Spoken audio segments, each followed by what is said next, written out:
Week 2 of Ramadan is over. And this week was all about building the moral courage, speak for justice, and developing our own backbone. Ramadan does not train passive leaders. It actually builds courageous souls who can do the jihad in the way of Allah. The best jihad is a word of truth in front of the tyrant.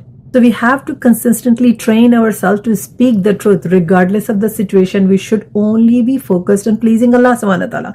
Ramadan trains us with that moral courage and the backbone for justice. Allah subhanahu wa ta'ala clearly told us in Quran that your job is to do Amr bil Maruf and Nahi anil Munkar. Our jihad, our struggle is to actually consistently speak the truth. If you do not speak against injustice, then you're not following the commands of Quran that Ramadan is started with.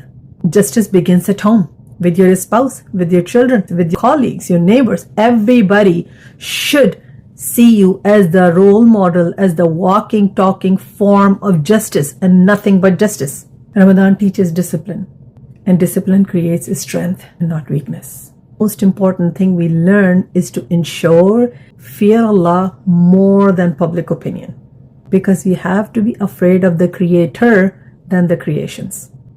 Train here and lead all year round, because this exactly is Deen in real life.